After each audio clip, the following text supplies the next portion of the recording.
avec une compréhension claire. Donc, moi, je suis métrologue, je suis le président du Conseil national du temps. Comme vous le savez, la matière de la représentation pénale de la PN, c'est une fête de l'autre pour la méthodologie italienne. Voilà. D'accord?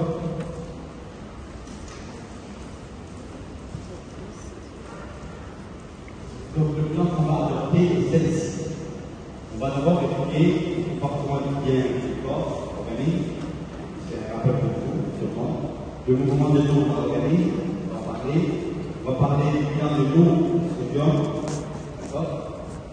Et puis après, l'état d'hydratation, et puis le reste, c'est ce qu'on va laisser pour la prochaine fois. C'est les dysatomies avec du planatomie et du planatomie.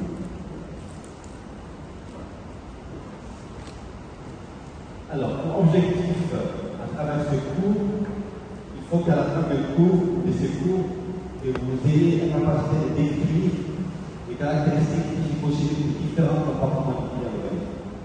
Ça, c'est très important. Deuxième élément important, c'est d'expliquer le rôle du point dans la balance hydroélectrique. Troisième point important, c'est de décrire la régulation hormonale et comportementale. Ça veut dire soit l'équilibre hydroélectrique. Quatrième point, c'est d'expliquer les mécanismes pathologiques des différents troubles de l'hydratation, à part l'anatomie, l'anatomie, on verra après. Établir le diagnostic, déterminer les sites de gravité de l'hydratation, diagnostic écologique, la prise en charge thérapeutique, les éléments cliniques par la de surveillance, et puis comment les prévenir tout ça. Alors là, vous êtes rentré en cinquième année de médecine, c'est ça. Là, vous êtes considéré comme des médecins, des presque médecins. Donc, il faut que vous ayez, vous n'êtes plus au stade où il faut juste chercher à ficher pour l'examen, pour passer, d'accord? Trois premières années, quatrième année, c'est moitié-moitié, et là, cette étape, elle ne parle pas. Ça veut dire que si vous sortez de la sixième année sans comprendre ces pathologies, vous serez convaincu. Donc, le conseil que je vous donne ce soir, c'est de chercher à comprendre, d'assister au cours. D'accord? Quand vous ne comprenez pas, c'est votre droit plus absolu de dire au prof, je ne comprends pas ça, expliquez-le, d'accord? Et on est là pour ça. Donc c'est très important, d'accord? Pour qu'en fin d'année, quand vous aurez à préparer le cours, quand vous aurez à l'examen, c'est facile pour vous. En sortant d'ici, vous allez avoir le cours, vous faites des fiches, d'accord? Des fiches avec des points importants, et après, quand vous allez revenir là-dessus, c'est facile. D'accord? Ah, c'est un conseil que je vous donne.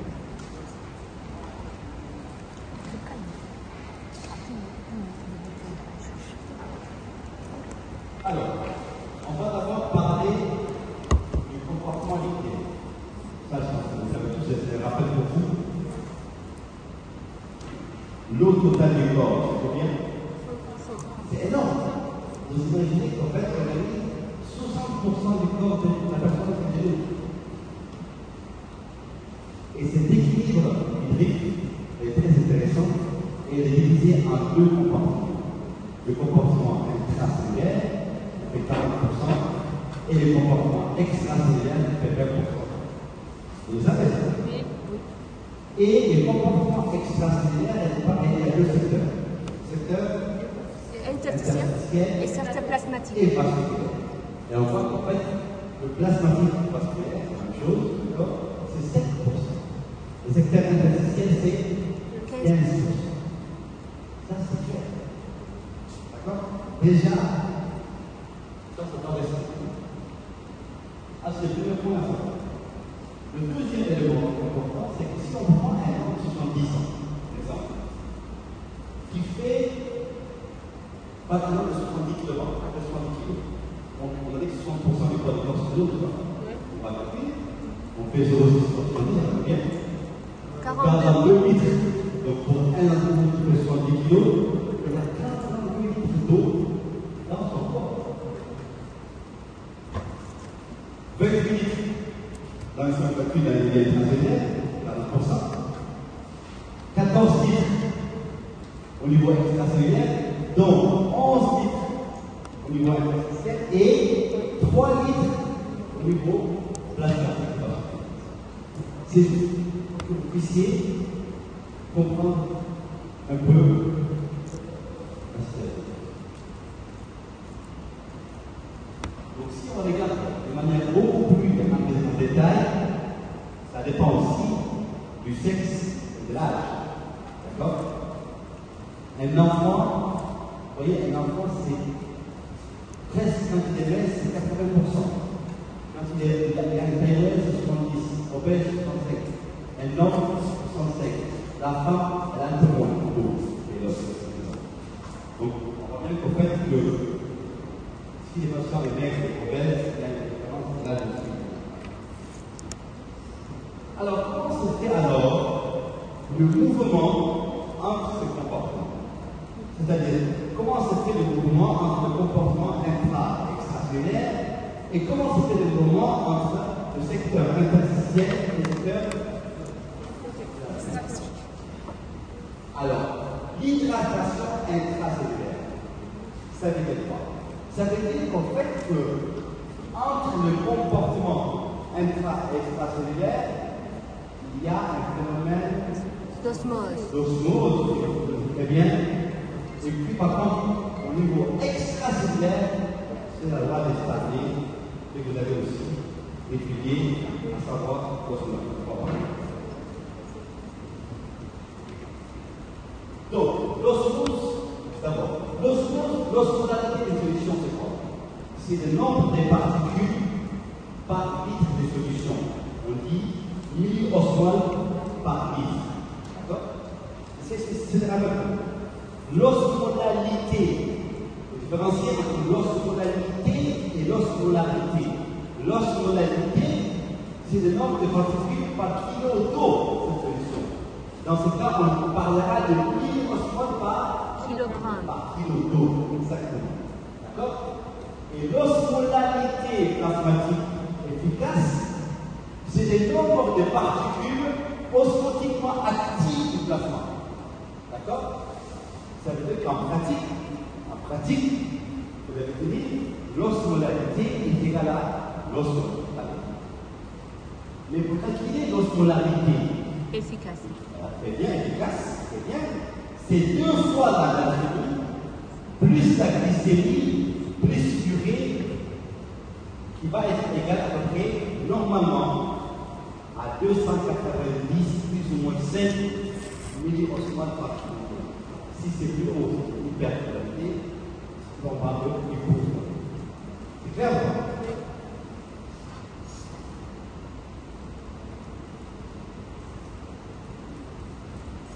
Et donc, l'osmose, c'est une division d'eau équilibrée, comme vous le savez. L'osmolalité extracellulaire et l'osmolalité intracellulaire. Comme on a dit, quand on a dit l'osmolalité, qu'est-ce qui va se passer? Qu'est-ce qui va se passer? Si on a une hyperosmolarité, on a une sortie d'eau et une intracellulaire. Quand on a une hyposmolarité, c'est une entrée d'eau dans le milieu extracellulaire.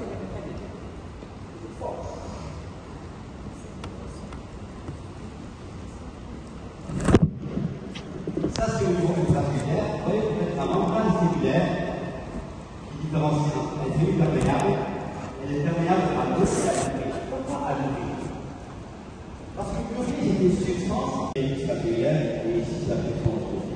On voit la pression interstitielle et le plasma en 5%, l'interstitiel en 5%. Vous voyez qu'au fait que le transport, le fait que l'eau bouge entre l'interstition et le plasma, est vraiment deux facteurs importants. La pression aussi, la pression et l'osmose. C'est ça que fait donc, est-ce que c'est clair? Maintenant, si on parle d'échange entre secteurs, là, on parle toujours de biologie. On n'est pas encore entré dans la biologie. Donc, normalement, les osmolarités dans ces deux secteurs sont égales. En pathologie, maintenant, si l'osmodalité extracellulaire se modifie, il y aura un mouvement d'eau le soir. Votre corps va permettre d'équilibrer osmotique. Et donc, si on a une hyperosmodalité qui va diminuer inférieur à 285 millions, on a dit que la norme c'est 290 plus ou moins 5. Vous vous rappelez? Donc, si on a inférieur à 285 millions, il y aura un mouvement d'eau du secteur extracellulaire vers le secteur interne. Donc, on aura quoi à la fin? Comment? Levez la main. On aura. Levez la main. Oui. Comment? Hyper-hydratation intracellulaire.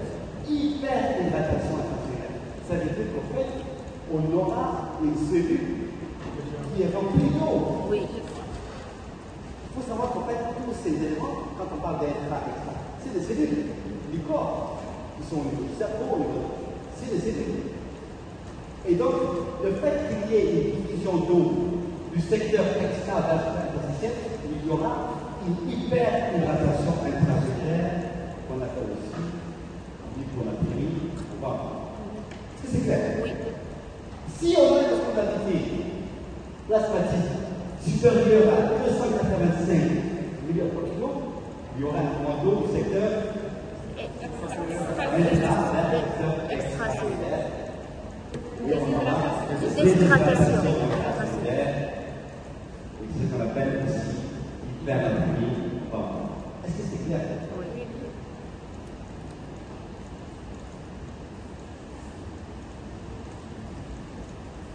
Et donc, puisque en fait, si on part maintenant du secteur, on a parlé du compartiment intra-extracellulaire, mais le compartiment extracellulaire est divisé en deux secteurs, interstitiel et plasmatique. Normalement, ces secteurs sont en équilibre aussi, n'est-ce pas? Quand il y a des déséquilibres, parce qu'en fait, là-bas, ce n'est pas c'est des capillaires. C'est pas, et ces capillaires sont sous contrôle de la pression osmotique, la pression vésiculaire. Et en fait, quand il y a un mouvement, qu'est-ce qui va se passer? Soit des édermes, au niveau de la photo qui va au niveau interstitiel, soit la déshydratation, il y a un contrôle au niveau interstitiel. Clair?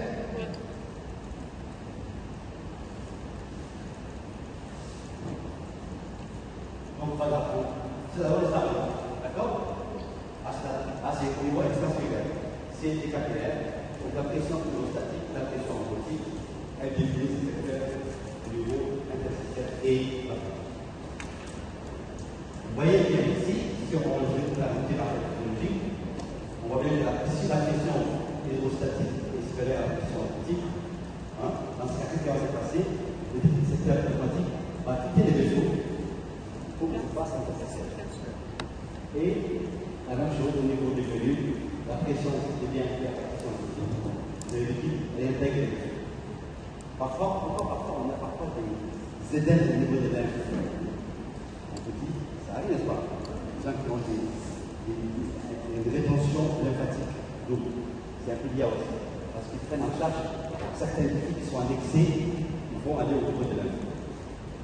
Donc, en général, dans ces échanges, dès qu'il y a un petit mouvement, ça va entraîner soit des édèmes, soit une déshydratation, au niveau du plan.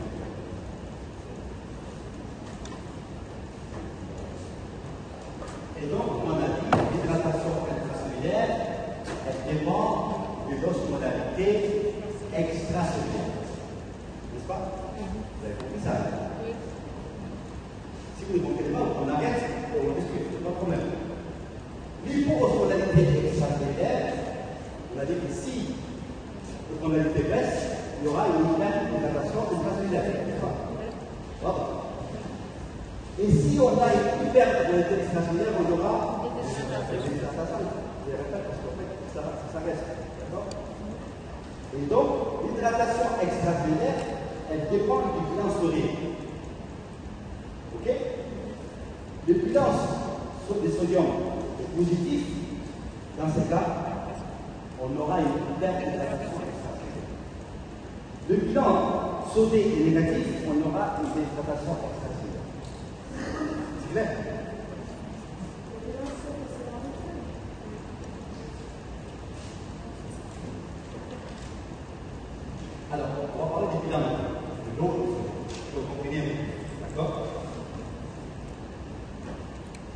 Quand on dit bilan d'eau de sodium, il faut d'abord qu'on ait des entrées et des sorties. Vous êtes avec moi? Que ce soit l'eau ou le sodium. Le bilan du sodium, les entrées alimentaires, d'abord on a des entrées alimentaires, se font par absorption intestinale. D'accord? En général, une alimentation normale, c'est entre 8 et 12 grammes de sel par jour. On mange c'est ça. C'est une personne qui mange correctement. Pour un bon Mauritanien, on mange 12 grammes. Si on va dans les pays scandinaves, comme en Norvège ou dans les pays du Nord, on mange très peu de sel. Ils sont à 6-7 grammes. C'est ça qu'il y a beaucoup de hypertension artérielle dans nos pays parce qu'on mange trop salé sans faire des efforts. Et la moitié du sodium ingéré vient des aliments, et non de la salive. Beaucoup de gens pensent qu'en fait c'est en ajoutant du sel qu'on apporte. Non, il y a beaucoup d'aliments qui sont déjà salés et nous on absorbe, on mange quotidiennement sans le savoir. Et salé. D'accord? Alors les sorties, elles peuvent être soit rénales, soit salées. D'accord? Parce qu'il faut bien qu'on essaie de trouver un moyen, sinon il y aura une déficit. Donc les sorties rénales, en général, elles sont importantes et elles sont finement réglées. D'accord? Voilà ça.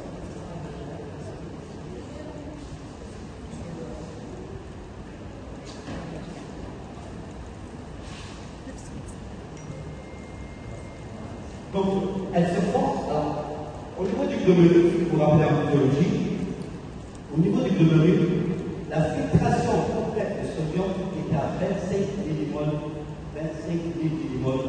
par jour. Vous savez combien il y a par jour?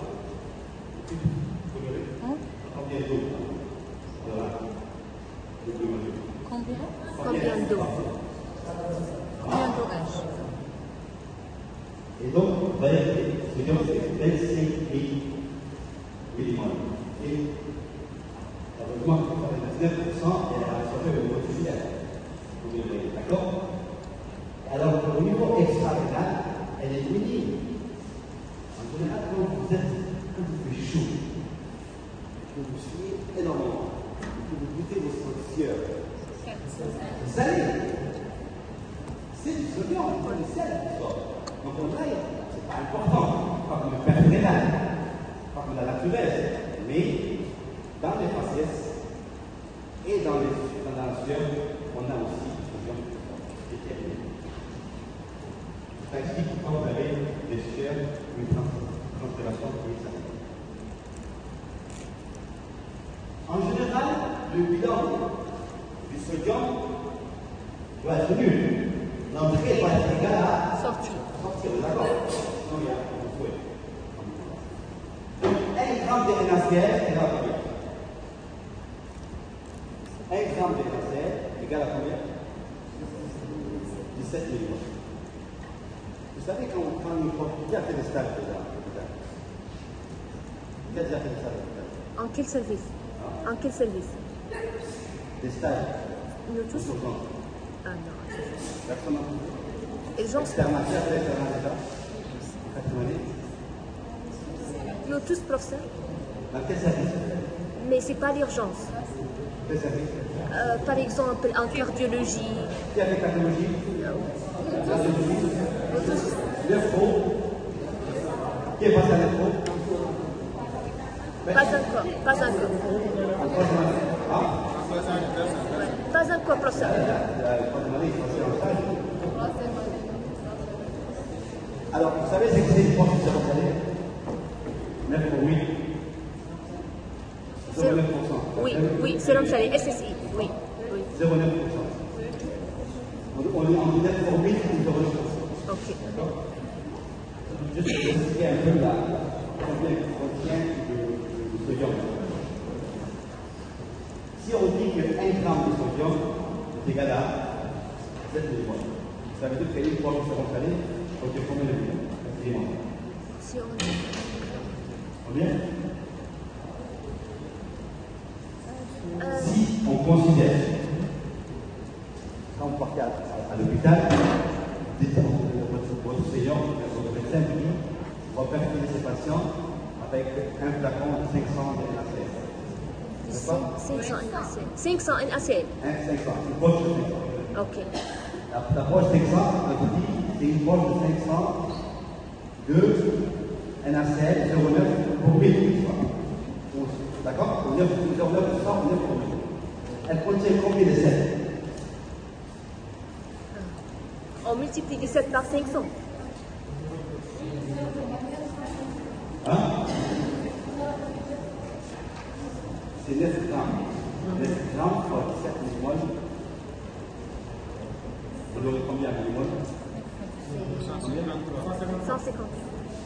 Vous ayez une idée, parce qu'après, quand vous savez comment se change, vous aurez à prendre en charge des patients pour les réhydrater.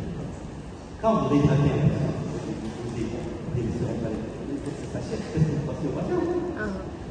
Alors, vous allez toujours passer au patient. Donc, il faut que vous sachiez ce que vous donnez au patient. Quelle est la quantité?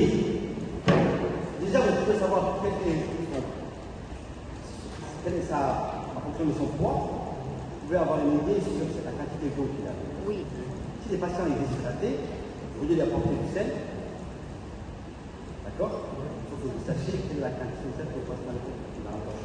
Donc, il faut juste savoir que 1 gramme de NaCl est égal à 17 millimoles. D'accord? Oui. Et elle varie selon les apports alimentaires. La natriumie normale est égale à combien? 135 et 135. Vous savez? Oui. Vous avez déjà vu les bilans sanguins? Vous avez déjà vu les bilans sanguins? Oui. C'est entre 135 et 145. ça va. 145, c'est trop beaucoup. 142, d'accord?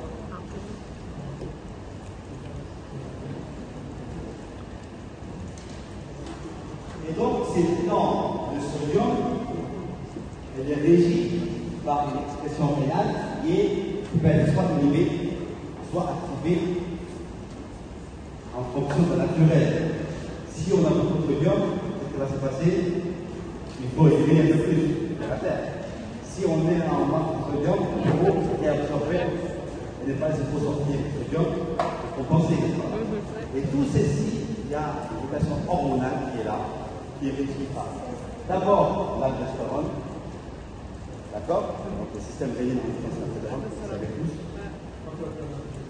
Le système sympathique qui joue un rôle très important. L'objectif, c'est de réguler quoi? La pression artérielle et la volémie. D'accord? Et puis il y a d'autres facteurs qui réagissent, qui vont plutôt activer, à savoir les facteurs artériels qui sont sécrétés par le docteur cardiaque et la prostaglandine qui vont et ça, c'est des rappels biologiques. Donc, vous voyez qu'il y a une régulation hormonale qui est très intéressante. C'est que vous devez savoir dans ces messages, je vais juste le mettre ici, c'est que vous devez savoir réellement ce qu'en fait, il y a une régulation hormonale qui se fait, qui permet de traiter les déséquilibres. D'accord? Dans le corps. En termes de quantité de sodium, dès qu'il y a un excès, c'est qu'il y a donc c'est l'aldostérone, l'angiotensine 2, et c'est sympathique de l'inhibition et l'activation, comme vous avez tout à l'heure. D'accord? Et en fonction de ça, la pression artérielle, c'est clair. Beaucoup de gens, beaucoup de personnes ici, dès qu'il y a une hypertension artérielle, il faut aller voir les cardiologues. Alors que le vrai hypertensiologue, c'est dans certains pays en Europe, quand on a une hypertension artérielle résistante chez les cardiologues, on n'en pas chez les cardiologues. Donc, on va dire que l'hypertension est néphrologique souvent, mais elle est aussi néphrologique et cardiologique. Donc, un bon néphrologue doit savoir gérer une hypertension artérielle autant qu'elle est cardiologue. Est-ce que c'est clair?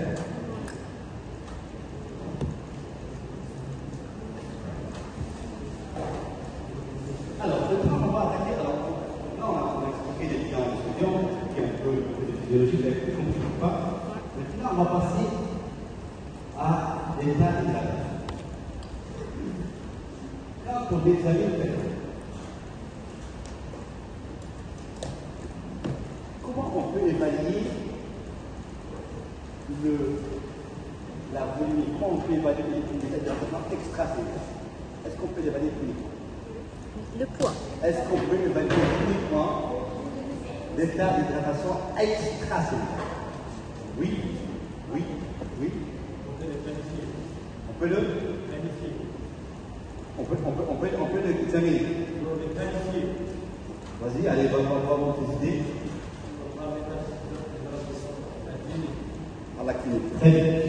Donc, cliniquement, on peut évaluer. Je vais changer de mot. On peut évaluer cliniquement l'état d'hydratation extracellulaire. Soit il a été déshydraté, il a été dévitaminé, vous savez, il a une question après les passes. Par contre, le problème, c'est l'hydratation intracellulaire. Est-ce qu'on peut l'évaluer avec ce niveau clinique sur la clinique? Est-ce que, on dit docteur, il est comment l'intracellulaire du patient? Vous avez examiné? Vous avez compris quoi? Oui. Tout à l'heure, votre collègue a dit on peut évaluer cliniquement l'état d'hydratation extracellulaire. Je suis d'accord avec vous. Mais est-ce qu'on peut évaluer cliniquement l'état d'hydratation intracellulaire? Non. Alors comment on fait? Parce que l'hydratation extracellulaire, le comportement est dans l'induction. C'est pour ça qu'on peut l'évaluer par les pics thermiques. Eh bien. Non, ça, je suis d'accord avec toi. Moi, je suis. C'est que tu as avancé par rapport à l'extracellulaire, à la machine à je suis d'accord. Mais maintenant, je pose la question, et l'intracellulaire? Comment tu vas l'évaluer? C'est ça ma question.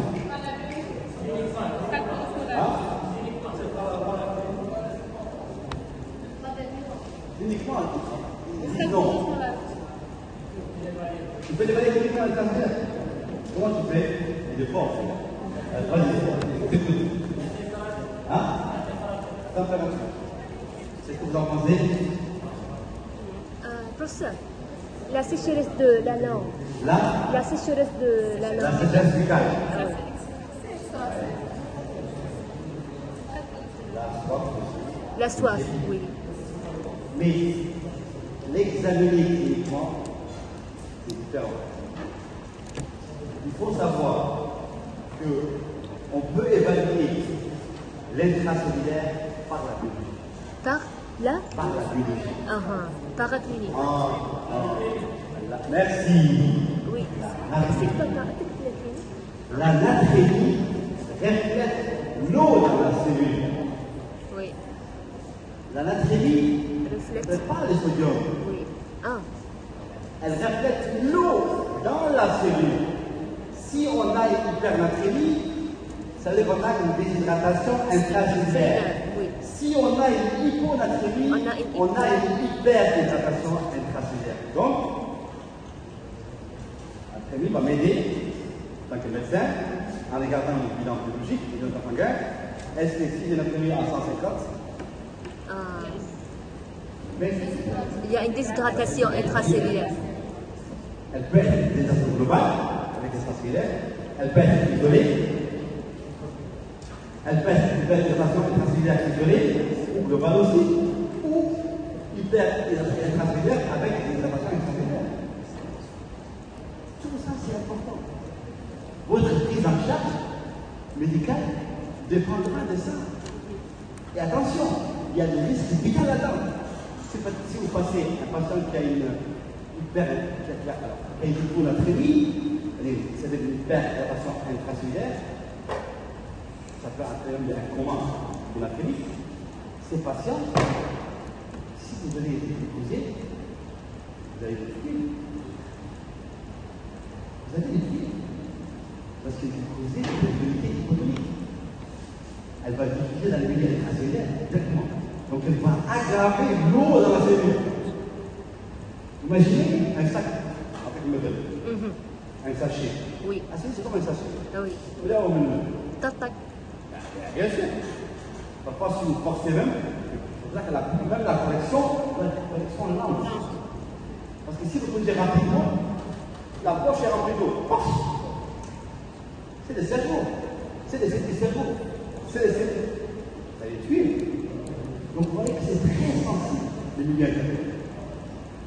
Un médecin qui maîtrise le milieu intérieur, il a la bonne base. Un médecin qui n'a aucune idée sur l'hémostase du milieu intérieur, il n'a rien compris.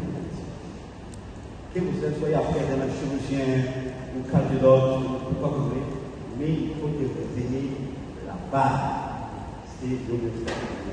Est-ce que c'est clair? Oui. Oui. L'hyponatremie, c'est hyper rare. L'hyponatremie, c'est hyper déclaration intracellulaire. Puisque nous, on a dit dans les sodium, reflète l'eau dans la cellule. Donc, hyper, c'est la cellule est vide.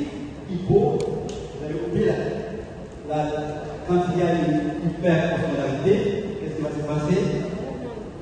Il y aura un mouvement d'eau du milieu intra et la cellule qui va aboutir à l'hypernatremie. Si on a une hypo-osmolarité, on aura une fusion d'eau du milieu extra à la milieu intracellulaire, donc on aura une hyponatremie. C'est pour ça qu'il faut avoir une hyponatremie hypo-osmolaire. Si ce n'est pas une hyponatremie,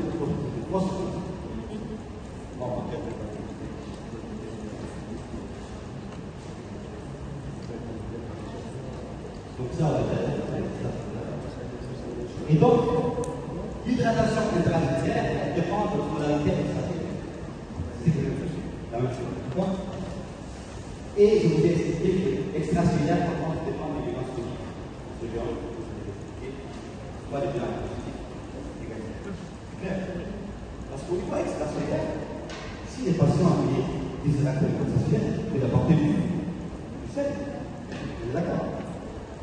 Alors que quand il est en manque de la cellule, il faut apporter de l'eau. L'eau, ouais.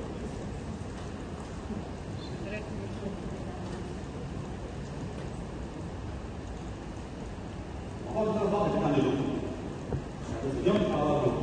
Alors, je vais vous dire quelque chose. N'hésitez pas à poser pas de questions bêtes. Il n'y a pas de questions bêtes. D'accord? Toute question est là. Quand vous avez une question que vous n'avez pas comprendre, n'hésitez pas à poser la question. D'accord? Il est mieux que de poser tout de suite qu'après le cours, ça ne sert à rien. Parce que si vous la posez au cours, il y a 5 ou 6 là-bas qui ont la même question, ils vont en vérifier. D'accord? Oui. Donc, le bilan de l'eau. Alors, les entrées de l'eau. On a à peu près, au niveau des poissons, ça c'est normal. C'est 1400 ml par jour. Au niveau de l'eau des aliments, parce que les aliments sont accompagnés de l'eau, n'est-ce pas? Oui. On a à peu près à 800 ml et on a l'eau de oxydatif qui s'appelle 400 ml. Et les sorties, on a environ, c'est la durée, on a à peu près 1700 ml par jour. Bon. On a les pertes cutanées. Les pertes cutanées, on a à peu près 500 ml par jour. Respiratoire, 400 ml par jour. Et digestif, à peu près 200 ml par jour. Et tout ça va être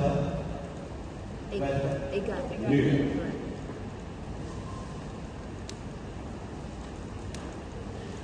Donc, quand on dit en nul, ça veut dire l'entrée et à la sortie. Oui. Et donc, ces entrées d'eau, les entrées d'eau qu'on va parler, sont véhiculées finement par la sensation de soi. Tellement qu'on est bien fait, Dieu nous a créé de manière extraordinaire. Imaginez qu'en fait, on va avoir soif quand on est en manque d'eau.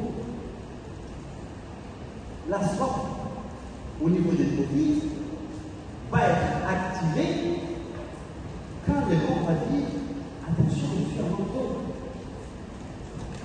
C'est pour ça que les personnes âgées, ils ont une altération du sens de la soif. Et donc, ils n'ont pas souvent soif. Malgré qu'ils sont en manque d'eau. Et c'est pour ça que les personnes âgées, ils font beaucoup de déshydratation, car ici, on n'a pas beaucoup. Vous vous rappelez, en France, il y a quelques années, il y a eu une canicule. Vous savez, c'est une canicule? Non. Chaleur. Une canicule, c'est extrêmement chaud. Donc les personnes âgées sont les premières victimes. Oui. Parce qu'il fait très chaud, ils ont beaucoup de pertes d'eau par la peau. Et ils ne boivent pas. Donc ils se retrouvent aux urgences avec des déshydratations graves, une insuffisance rénale. D'accord? Donc la soif, elle joue un rôle important. Elle agit au niveau de l'hypophyse. D'accord? Il y a les osmorécepteurs qui sont là-bas.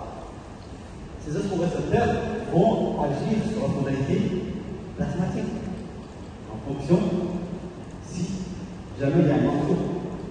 D'accord? Et deuxième élément, on va jouer sur la volume aussi par les photorécepteurs.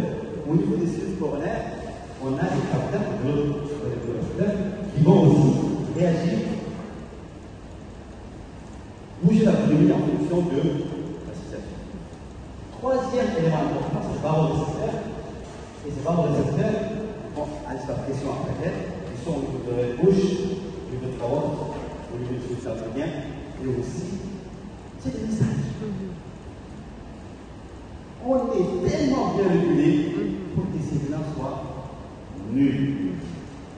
Si c'est ça n'est pas nul, ça veut dire qu'il y a un problème. Ouais. Oui. D'accord? C'est pour ça qu'il y a une complication, une insuffisance rénale, ou cardiaque ou autre, tous ces mouvements vont être compliqués. D'accord?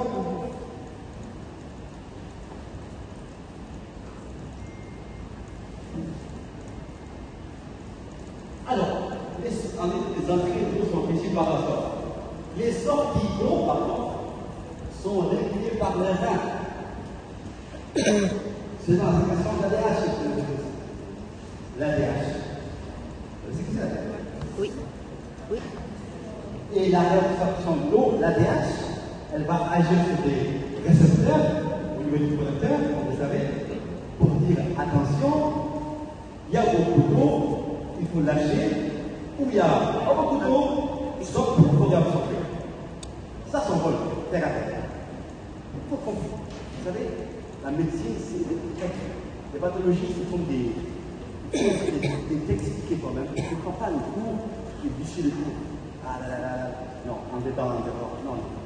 Il faut comprendre le cours terre à terre. Qu'est-ce qu'il veut dire? Si vous avez compris le cours de manière terre à terre, c'est facile à comprendre. D'accord? Et donc l'ADH aussi va réagir sur la volumétrie, la pression artérielle et notre modalité plasmatique en fonction de l'excès, s'il y a une rétention ou s'il y a un manque d'eau. Donc, pour résumer, les entrées d'eau sont régulées par la soif, les sorties d'eau sont régulées finement par le rein à travers la tête. C'est clair? Oui. Professeur, est-ce que, par exemple, chez les si jeunes, est-ce qu'elle peut perdre, chez les si jeunes, comme nous par exemple, elle peut perdre la sensation de soif? C'est pas par l'artélation de l'hypophyse, c'est par l'adaptation du corps à trop peu d'eau. Alors, on va juste reprendre. Qu'on soit jeune ou pas, l'ADH travaille normalement. Chez les personnes âgées, c'est une altération physiologique. Mais on peut avoir une altération pathologique. Ou l'ADH. Il y a certaines maladies, certaines tumeurs cérébrales qui vont entraîner des pathologies ou atteindre au niveau tubulaire, collecteur, où l'ADH n'arrive plus à agir sur les canaux. En ce cas, on peut avoir des complications d'hyperlactémie, on va en parler. Okay. D'accord? Oui.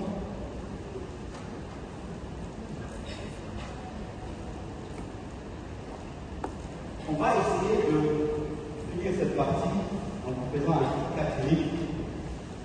Vous avez tout compris. Pour mieux garder ça, le cas clinique.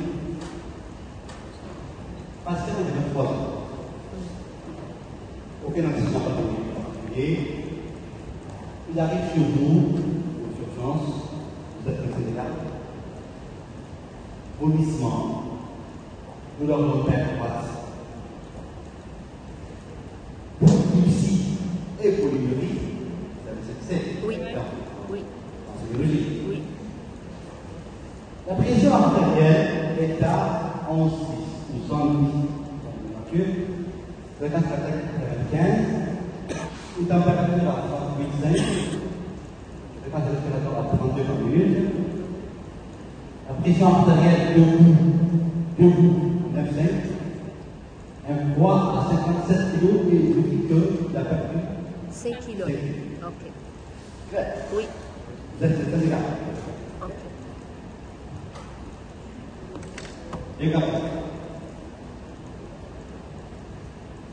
Alors, l'examen clinique, absence de cyanose, pas d'hémature, pas de marbrure, ACT normal, pituitaire, sécheresse des muqueuses, hypotonie des globes, le globe oculaire, lombalgie droite sans contact, le globe et le globe fixe.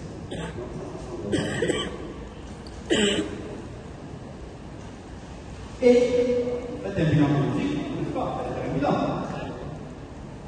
Vous allez le installer, vous allez voir ce qu'on dit avec ça, vous allez dire, alors monsieur, vous allez faire un bilan d'abord, pourquoi? Faites un bilan. Sodium à 141, on dit millilitres par litre, ou minimum la même chose. Ok. Ok. Potassium à 3,2 mètres par litre, chlore à 112 mètres par litre, réservoir calcium à 13 mètres par litre, quantité à 87 grammes par litre, urée à 19 mètres par litre, créatinine sanguine à 30 micromol par litre, glycémie à 28 millimol par litre, la calcémie c'est à 2,32 mg. Dans les urines, le vin urinaire montre naturelle à 12 mg par litre, une calorèse à 37 mg par litre, urine urinaire à 320, créatinine à 25. Regardez ces informations. Vous avez la clinique, vous avez la biologie, d'accord?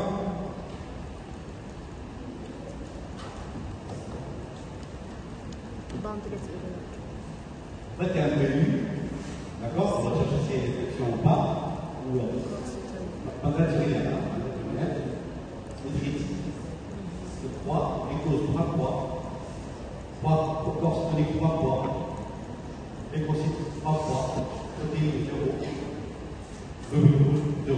C'est clair? Oui. Ou pas? Oui. La présentation.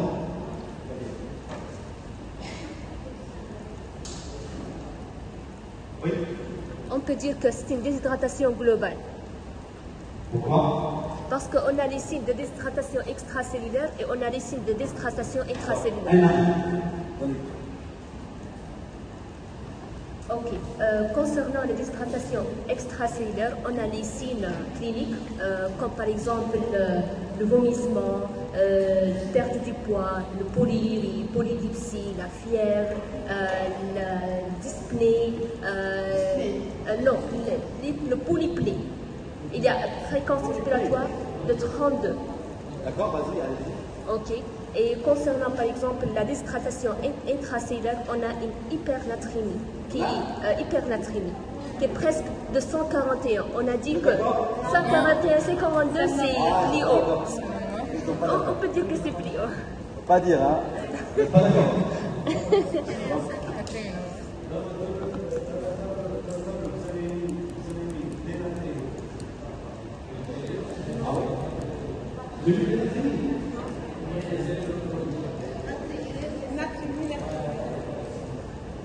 Où ça? Et oui, c'est assez. Donc, je vous écoute toujours. Moi, elle est la deuxième quand même. Peut-être qu'elle a raison. Il peut. Elle a raison, parce qu'on a un athémie dans les fruits. On a une athémie sans développement, 141 mg. Ça peut être l'année hyperlatrémie. C'est pour cela qu'il y avait une déshydratation intracellulaire. Tu peux extracelluler.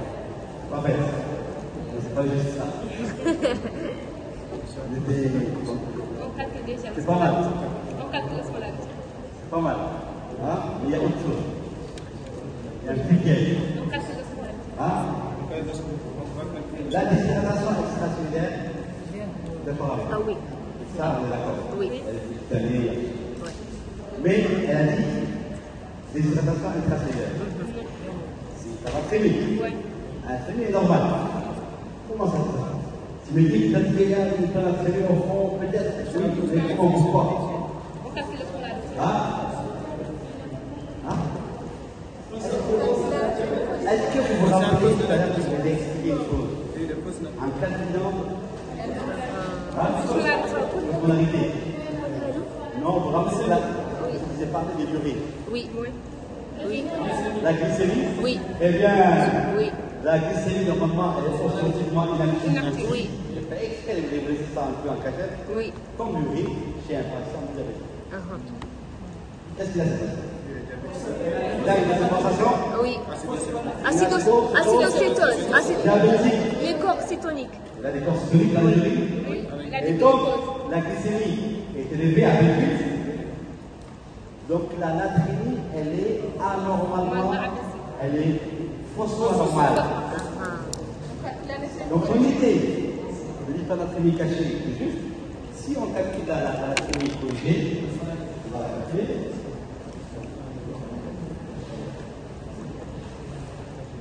Donc, pour une déshydratation globale.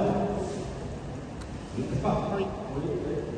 C'est quel argument dit une déshydratation peut avoir une ligne très bien, bravo. Extracellulaire, voire, d'accord? De capillaire, accessible, on la retrouver chez le pas. Au niveau intracellulaire, on a dit qu'on va les calculer par la biologie, n'est-ce pas? Et on a calculé ici, tout à l'heure, on a parlé, et je vais dire tout à l'heure, qu'il y avait parfois la soif ou parfois le fier peut être lié à la déshydratation intestinale. Oui. Bien que ce n'est pas ici pathologique. Oui. Oui.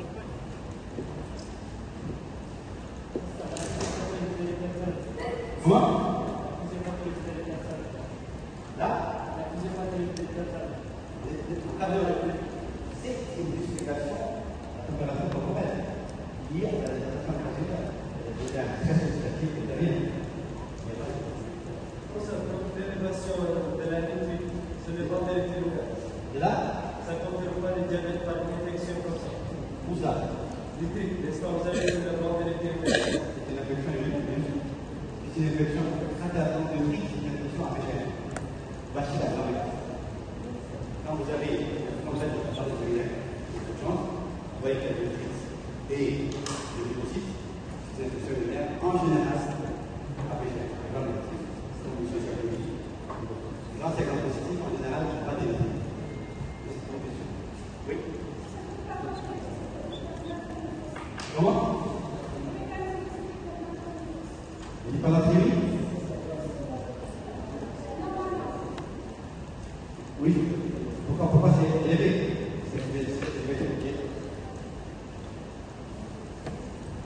C'est lié au diabète. Le diabète, force l'hypertension. Le diabète décompensé, l'hyperglycémie est responsable de ça. D'accord? Quand on regarde, l'âge de diabétique, n'est-ce pas? Quelle est l'électricité droite? Bien, déshydratation globale, on n'a pas de diagnostic. N'est-ce pas? Moi, ce qui m'intéresse là, c'est la déshydratation globale. Mais, que pensez-vous de la prévention? Fausse natrémie. Donc, la natrémie normalement élevée, car la déshydratation intracellulaire. Pourquoi? Parce que si on calcule, elle est faussement abaissée par l'hyperglycémie. Si on prend la natrémie normale, la première c'est quoi? C'est natrémie plus glycémie moins 5, je ne sais pas quoi. Vous avez la vraie natrémie. Oui. La vraie natrémie, C'est elle est à 148. Oui. Donc faites attention. Ok. C'est des petits pièges pour l'hôpital. Il ne faut pas juste prendre des données sanguines, et le biologiste vous met la natrémie normale entre ça et ça, et puis natrémie normale. Non. Il faut prendre la chose dans la globalité. D'accord? Un patient qui vient pour le diabète, qui vient pour l'hyperglycémie, il faut savoir pour les risques, je vous écoute. La formule, je vous ai dit la formule. natrémie plus glycémie moins 5, vous êtes en 3. Je vais vous envoyer les formules si vous n'avez pas. Potassium à l'anatomie politique en fonction de ça. Hein? La glycémie, normalement, elle pose autrement inactive. Si la glycémie était normale, on aurait une natrémie normale. La glycémie, elle passe entre les milieux extracellulaires sans entraîner l'eau avec lui. Comme l'urine. Mais si la glycémie devient très importante, elle devient automatiquement active. Donc elle va amener l'eau avec lui. D'accord? Donc pour essayer de corriger, si on prend cette formule qui est là, et on met la natrémie de sujet qui est glycémie normale, on aurait la natrémie normale. D'accord? Donc il faut juste garder pas trop cette formule. D'accord? Si jamais il y a un doute sur une fausse natrémie liée au diabète, vous calculez votre formule et vous aurez la natrémie. Soit une perte ou une possibilité.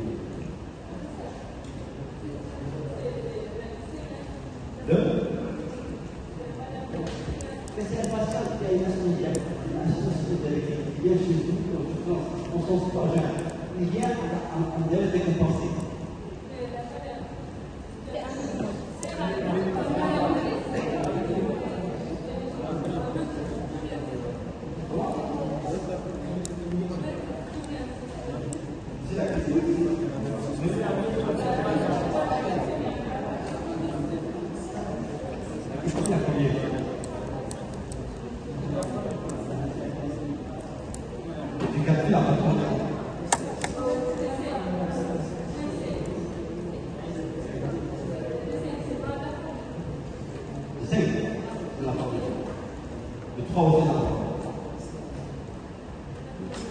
D'accord? Est-ce que c'est clair? On va prendre le temps, on va attaquer juste la déshydratation extracellulaire. D'accord? Maintenant, je veux juste que vous sachiez, vous avez compris le rapport physiologique, vous avez compris comment ça bouge. D'accord? Et vous avez mis un peu le point. Et vous allez mieux comprendre quand vous allez rentrer dans la chose. D'accord? C'est juste pour que vous soyez step by step. D'accord?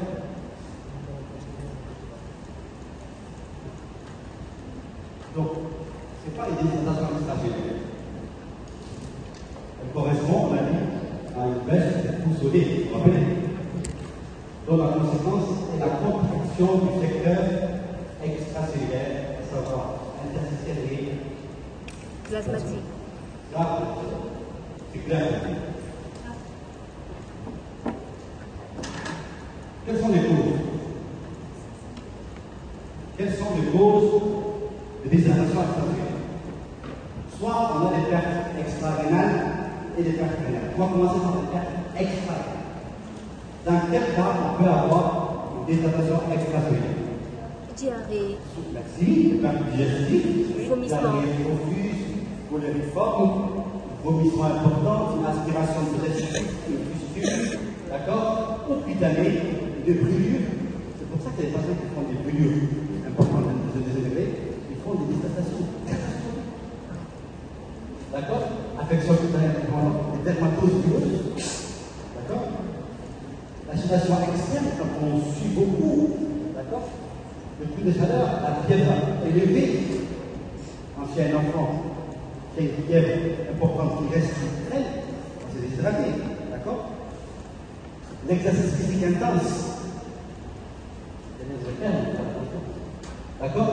Ou la séquestration, quand il y a un troisième secteur, ça peut arriver quand on a une occlusion intestinale, une pancréatite, une péritonite, une rhabdomyolyse, vous avez accès à rhabdomyolyse? Les rhabdomyocytes, les listes des rhabdomyocytes. Une lisse cellulaire qui va entraîner la myoglobine qui va aller au niveau du nerf central, secret des tubules rénaux. Soit somatique, soit c'est une dose médicamenteuse, ou c'est des personnes âgées qui restent longtemps en réalité, ça peut aussi entraîner. Ou une ponction. Comment?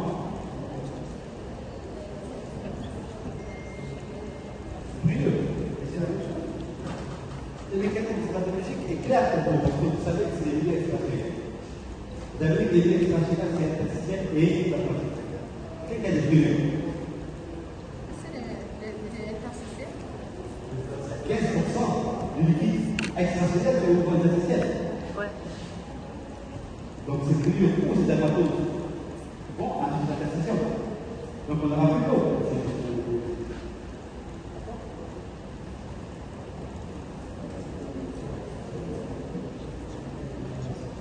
Donc le perte rénale, c'est clair pour moi. Maintenant, on va faire le perte extra-rénale, c'est clair. Le perte rénale. Le perte rénale, c'est un patient qui a un rein. Il y a deux critères. Deux ressources. Il y a deux critères. Soit un rein normal, والله je dis qu'il y a un rein Pathologique. exactement. Le rein normal peut entraîner une dégradation extracellulaire par parfois l'usage des médicaments comme les diurétiques à forte dose. Si vous avez un patient de diurétique à forte dose, vous allez l'épuiser. C'est un patient qui a un rein normal déjà. Imagine-toi en plus diurétique et il fait chaud. Vous allez forcer le rein. Vous allez créer une durée forcée avec le diurétique et vous avez un problème de dégradation. Deuxième possibilité, si on a un déficit en aldostérone. Dans quel cas? L'insuffisance rénalienne, d'accord? Et parfois la polyurie osmotique, quand il y a un levée d'obstacle, un diabète sucré qui est décompensé, la polyurie, on peut se déshydrater. Ces patients, si vous ne le réhydratez pas rapidement, ils vont finir par une insuffisance rénale. Pas Ils vont l'insuffisance finir par rénale. une insuffisance rénale. Vous êtes d'accord avec moi? Oui. Néphropathie maintenant, il y a certains patients qui ont des maladies rénales avec perte de selles. Ou la maladie rénale même est une maladie par perte de selles. C'est-à-dire qu'en fait, elle peut perdre des selles. Comme par exemple, des fois, on va en parler dans le cours, une maladie interstitielle chronique, d'accord? Ou aiguë. La nephronophtise, c'est une maladie héréditaire.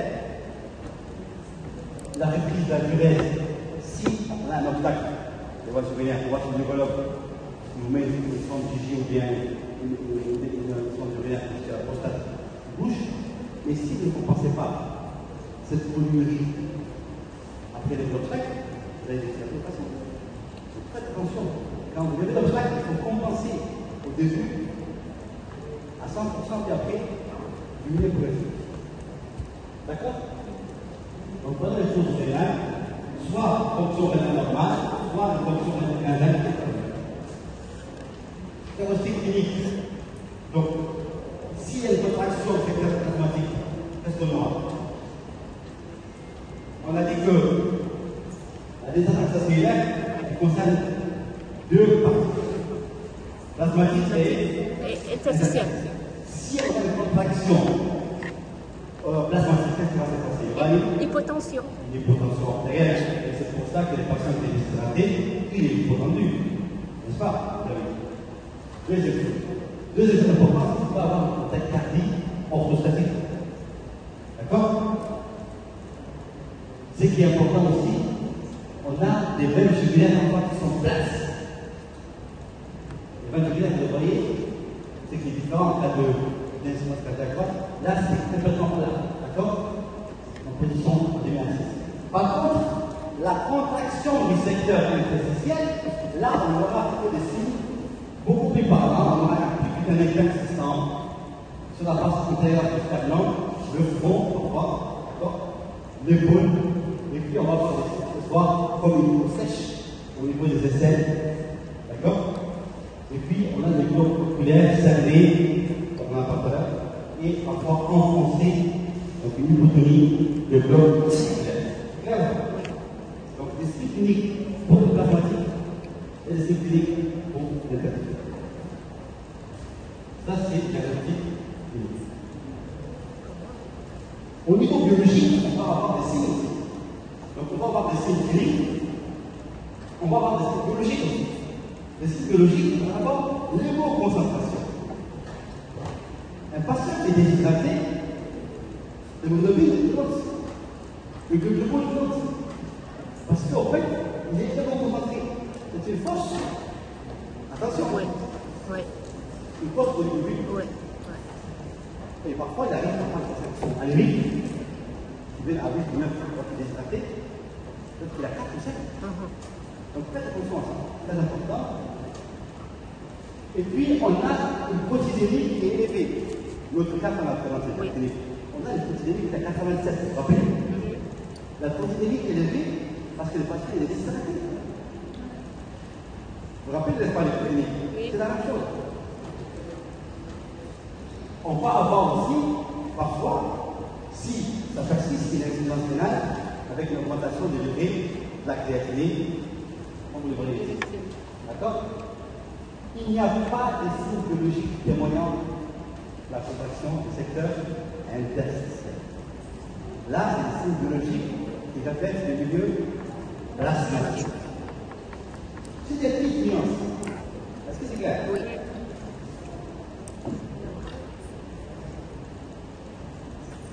Donc, diagnostic physiologique. Le perte hydrosodé qu'on a, soit c'est des pertes hydrosodées extra-rénales, ça veut dire qu'en fait la cause n'est pas liée au rein. Donc on parle de réponse rénale qui est appropriée. D'accord? Et on aura une absorption d'eau maximale d'eau et de sel, ce qui va appeler le rein va essayer de réabsorber, mais vite. Parce que la cause, ce n'est pas le rein. Donc, plus qu'il est vite, qu'est-ce qui va se passer? Il va créer, il va bloquer. Il y aura une molécurie. Il va plus accepter les urines fortes. On aura une molécurie et on aura une naturesse qui est basse, qui va bloquer la naturesse. Vous avez compris? Oui. Et on aura une élimination maximale des déchets. On aura un taux d'urée urinaire qui va augmenter dans les urines. Malgré qu'on a peu d'urine. Est-ce que c'est clair? Si les pertes maintenant sont rénales, la réponse rénale est inappropriée. Là-bas, la réponse est appropriée. Mais la réponse, c'est pas la cause est extra-rénale. Là, la réponse est inappropriée. On aura une diurèse abondante, donc la reine n'arrive plus à garder les urines et qui va entraîner la désapparition. On a une diurèse importante, on aura une diurèse qui est élevée, elle n'arrive pas à bloquer dans les urines. Alors que s'il y avait aucun souci, elle doit bloquer à l'instant. Et puis on aura une urine pauvre en déchets. On n'arrive pas à éliminer les déchets toxiques. D'accord? Et ça, c'est important à savoir. La différence entre la nuance entre les deux. L'un approprié, L'autre quand inapproprié. c'est extra-rénal, et quand c'est rénal, c'est Inapproprié. inapproprié. Ça, c'est les questions qu'on va voir. Oui. Une naturelle est révélée. Là, on parle de la police.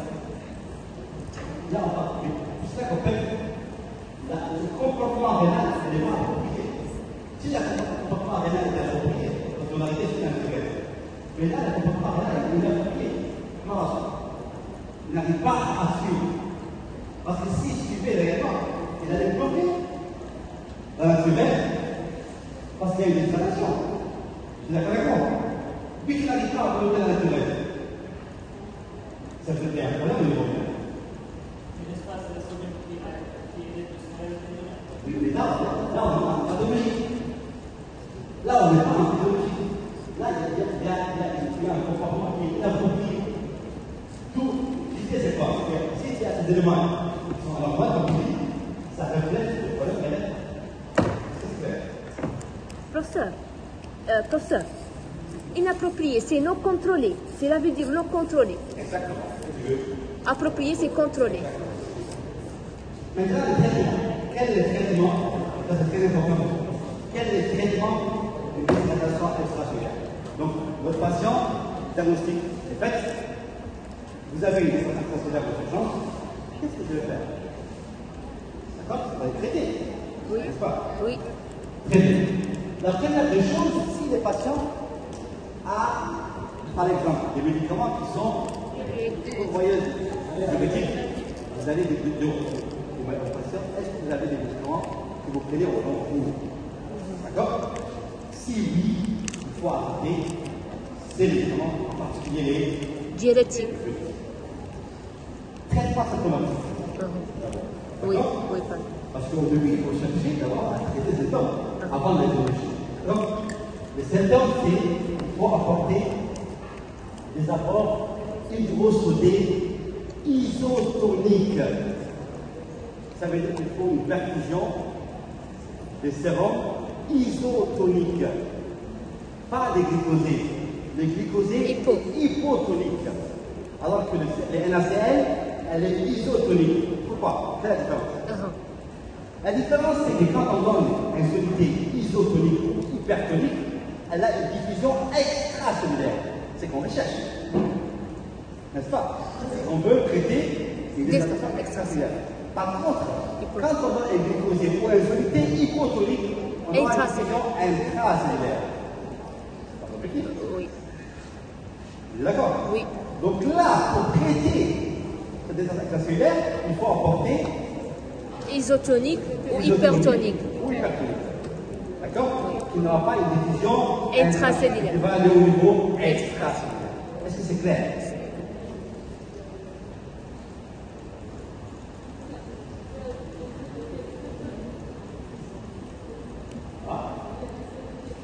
Isotonique, c'est NaCl. Quand on dépasse 9 grammes, vous vous rappelez 9 grammes, quand on dépasse 9 grammes, on augmente le sodium. Là, quand il y a 100 grammes, si on ajoute beaucoup, 4 grammes, on est beaucoup. D'accord? Plus on est riche en sel, plus on est isotonique. À 9 grammes, on est isotonique. D'accord?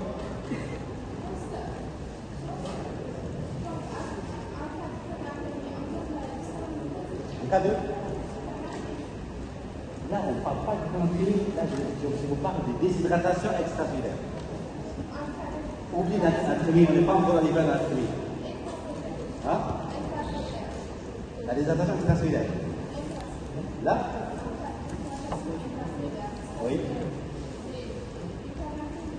C'est un cours d'arrêt. On n'est pas encore arrivé là. Là, on parle d'un cours sur la déshydratation extracellulaire isolée. L'anatomie, ça c'est l'intracellulaire, je ne parle pas d'intracellulaire.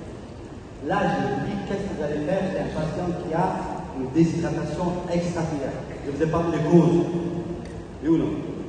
Des signes cliniques et la prise en charge thérapeutique. D'accord? La prise en charge thérapeutique, elle peut se faire par voie orale. Si les patients ne sont pas très déshydratés et qui peuvent aller à la maison, d'accord? Vous pouvez les dire. S'il n'y a pas de signe de gravité, vous allez mettre des éléments riches en sel, des bouillons salés. Ça marche très bien. Vous savez ce que c'est les bouillons salés? Non. Les bouillons salés, c'est de la soupe. La soupe. Ah. Bien salé, d'accord? Bouillon salé, boisson sucrée, d'accord? Parce que le sucre, ça il va avoir un intestinal du sodium. Ou parfois, vous donnez aux patients des gélules de sodium à rajouter dans son alimentation. Ça, c'est quand on n'a pas mangé les biens. D'accord? Mais s'il y a un risque, si les patients ne vont pas très très mal, là, c'est l'hospitalisation et revenu. D'accord? Il y a des besoins importants. Solidité salée isotonique. D'accord? Si les patients ont une acidose métabolique associée, vous allez faire le tour de trouble acidose, je vais le faire après. Dans ces cas, il faut apporter du bicarbonate de sodium. Pourquoi? Parce que c'est un soluté qui est riche en bicarbonate, qui corrige l'acidose et qui est aussi riche en sel et qui apporte du sel. D'accord? La quantité d'eau que vous apportez, regardez bien, regardez bien. Chaque kilo de poids qu'on va chercher, c'est 1 litre d'eau plus 9 grammes d'air. C'est très facile à regarder. D'accord? Chaque kilo de poids. Il vous dit qu'en fait, moi, j'ai perdu 7 kilos. Et il y en a qui ne se pèsent pas. Mais s'il y a un mois, il dit que moi, je faisais 30 kilos, et que là, il a 55 kilos, quoi? Il y a un tel, d'urgence, on va dire, ah oui, il a 55 kilos. Oui, peut-être évaluer la perte d'eau qu'il a mis au sodium. Déficit extracellulaire, on peut les calculer par une formule 20% fois le poids actuel fois la maturité actuelle, moins 0,45, divisé par 0,45. Et on aura le déficit réel du patient. Et ce déficit, vous allez dire, je vais le corriger, mais 50% va être corrigé les 6 premières fois. D'accord? Est-ce que c'est clair? Oui. Le déficit que vous avez dit au patient, alors, vous avez pas vu, il y a un déficit tel. Mais je vais passer ce déficit, 50% de déficit, très rapidement. Donc, on va les 6 premières. Professeur, donc par contre, si quelqu'un veut gagner du poids, il boit beaucoup d'eau. Non. Quand on ne boit pas d'eau, quand on est déshydraté, la masse, il y a deux masses. Il y a la masse grasse, d'accord? Il y a la masse hydrique. Quand on est déshydraté, on a une baisse importante de la masse hydrique, d'accord? Parce que les sels stimulent l'eau. Quand on dit à un patient, attention, si le patient, un papa, au moment qui est à la maison, qui est hypertendu, on lui dit sans sel strict. C'est pas bien. Surtout quand il fait chaud. Le fait de dire aux patients de prendre du sel, ça t'enlève. Il n'aura pas soif. Parce que les sels stimulent la soif. Donc, dites aux patients un régime hyposodé. Pas un régime sans sel. Et là, on dit à un patient, attention, elle arrête le sel. Complètement. Et ça, c'est dangereux. Surtout quand il fait chaud, à 40 degrés. Parce qu'on ne prend pas de sel du tout, donc on ne boit pas. Et on va aussi se déshydrater par là. Donc ça va aggraver la situation. Donc, quand il fait chaud, régime hyposodé. Pas régime sans sel. Même si on est hypertendu. Comment? Ceux qui sont Dans les aliments, dans les nutriments. Oui. Les sels qui sont dans les nutriments ne sont pas suffisants. Oui, il y a certains, comme je vous l'ai dit tout à l'heure, certains aliments, c'est pas que le goût. Mais si vous prenez des aliments qui sont riches en sel, sans salière, tant mieux. Mais le problème, c'est que certains qui arrêtent complètement le sel. Rien. Ça, c'est grave. Donc les aliments avec un peu du sel. Ok.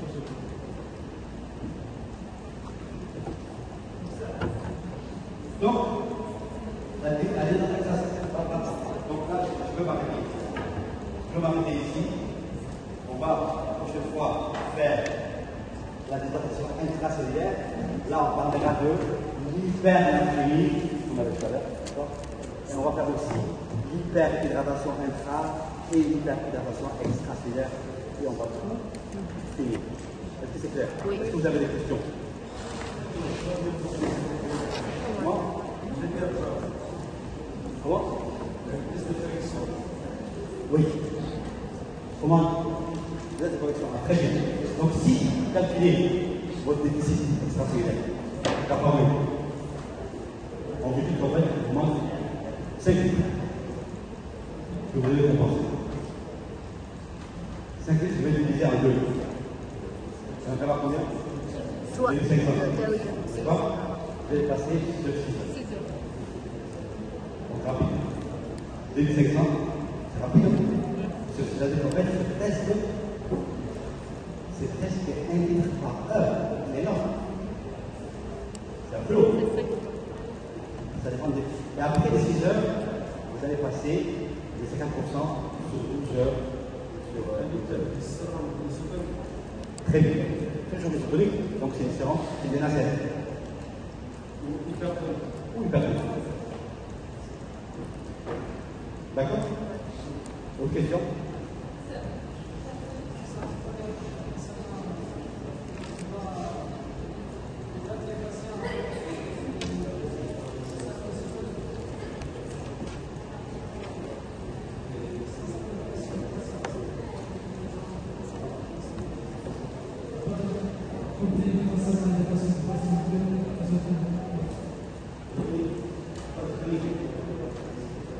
Qui a compris l'isotonique? Qui a compris l'isotonique? Je pose la question, on a compris l'isotonique. Pourquoi l'isotonique? Hein? isotonique et hypertonique ramènent l'eau vers le milieu extracellulaire. C'est pas ça la question. Isotonique, elle dit, quand vous donnez un liquide, un solide, l'isotonique, elle a une diffusion purement extracellulaire. Ou hypertonique. Quand vous donnez un solide hypotonique, comme quoi, comme le glucosé. Elle a une diffusion intrase. Elle traverse la cellule. Toi, tu veux corriger l'extracellulaire. Tu n'as pas envie de toucher l'extracellulaire. Tu ne veux pas qu'elle bouge. N'est-ce pas? On a une hydratation normale au niveau extracellulaire. Tu as une hydratation extracellulaire isolée. Il faut qu'on essaie d'évaluer l'intra et l'extra. Ici, c'est l'extracellulaire. L'hydratation est à l'heure. Elle n'a pas bougé. Mais elle est déjà pour corriger l'extracellulaire. Donc il faut que nous avons une soluté qui a une diffusion dans l'extracellulaire. Parce que si tu apportes l'intracellulaire, tu vas pas améliorer l'extracellulaire. Tu vas apporter du glucose, de l'eau dans la cellule. C'est pas l'objectif. C'est clair ou pas?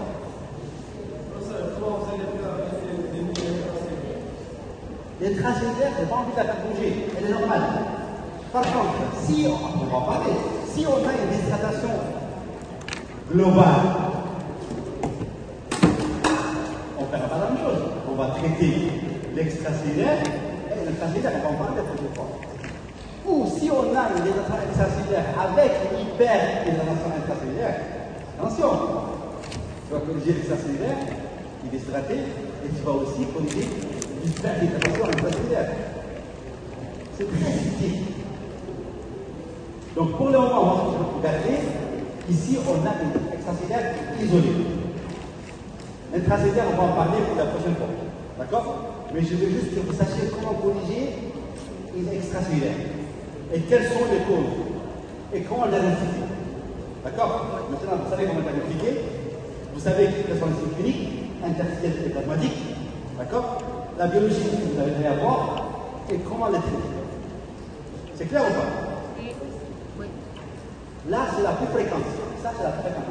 Parce que l'intracellulaire, quand ça bouge, c'est soit une hypernatremie ou une hyponatremie. Mais c'est rare. C'est pas tout le temps. 75% des patients qui peuvent avoir une urgence de vous, c'est des patients qui arrivent pour des déshydratations extracellulaires. Hein? L'hyponatremie, c'est une hyperhydratation extracellulaire. On va en parler. On va en parler. C'est clair? Autre question? Comment? Plus fort. Moi, j'ai beaucoup d'efforts. J'ai mal à la voix. Vous aussi, vous êtes plus fort. Oui.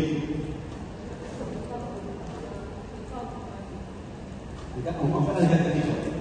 On fait à la fin, on va faire les tours à peu près.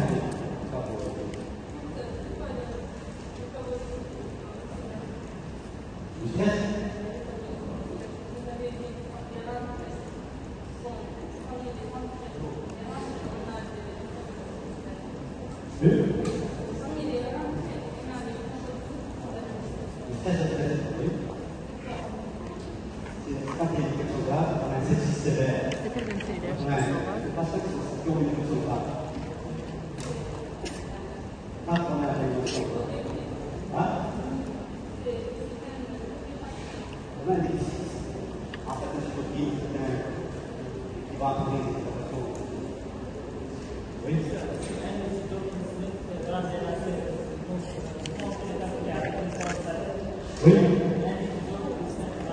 Oui.